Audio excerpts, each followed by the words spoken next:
No, please, please don't be upset. It's me, it's not you.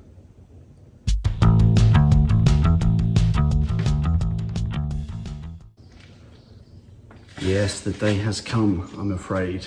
My beautiful red beast is being traded in. Now, there's nothing inherently wrong with the rocket. There are a couple of things that annoy slightly. Fuel range isn't the best.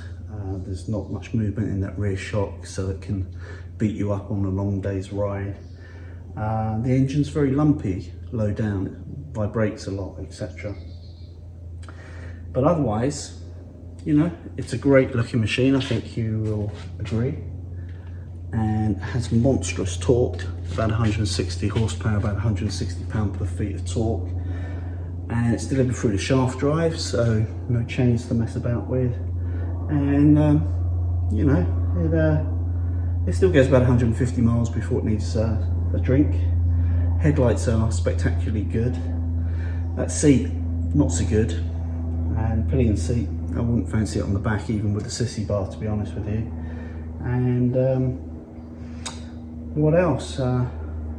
Tyres and general geometry. It's a long wheelbase bike, and you have to muscle it. It's a muscle bike for a reason. You have to kind of, keep your forearms flat, plenty of counter steer, and after a couple hundred miles, you will feel quite tired. You can hustle it.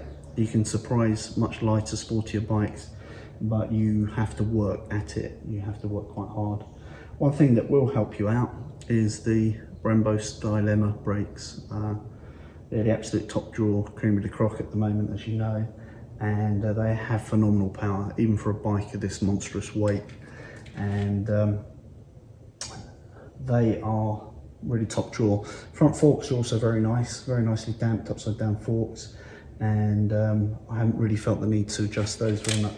At the rear, like the Diavel, the mini bikes, it really needs the preload upping just to make it steer remotely good, in my personal opinion. And they set it on the lowest setting as standard, which I have absolutely no idea why. I mean, there's about 20 adjustments. Exactly the same for the Ducati Diavel, by the way. Way too little preload on the rear for me. Other than that, you know, the build quality is nice. You've still got these beautiful touches like the fold out foot pegs, the hydroformed headers, and the general fit and finish and paint quality is lovely.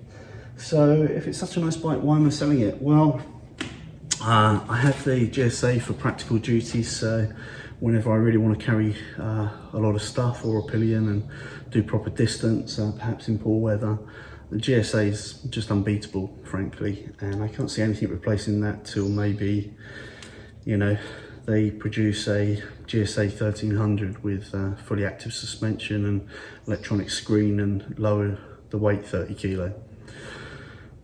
That could be a while. So other than that, the GSA is hanging around, and the rocket, much as I love the way it looks and I love the way it sounds and I love its character and I love the fact that it has no right really to be a bike in the modern day presence and stuff, it's just a little heavy and a little hard work for me on the sort of rides that I do. I don't go out for 20, 30, 40, 50 mile hops. I tend to ride sort of an hour and a half or so between breaks, and typically ride anywhere between 220 to 300 mile days. And I'm finding it's a little bit harder work and more uncomfortable than I hoped, even for a second bike really. And I think I could put up with it being a little bit uncomfortable and impractical. You can't really carry anything on it unless you've got a rucksack. I could definitely put up with those things because as a second bike, because as I say, my GSA is such a good all-rounder, and I think it would, you know, you kind of want something to contrast that, don't you? So, you know, you want a dirt bike or something like that. But equally, I think I could put up with those things if it was a lot lighter and less physical to muscle around.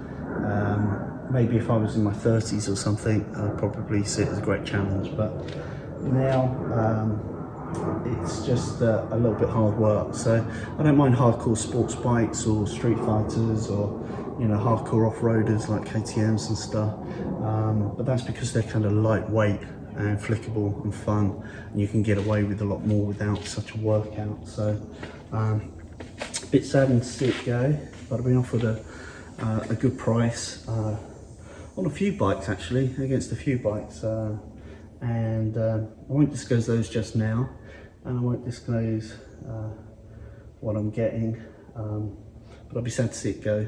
And she has been fun, and oh, what the hell, I'll tell you what I'm getting. I'm getting a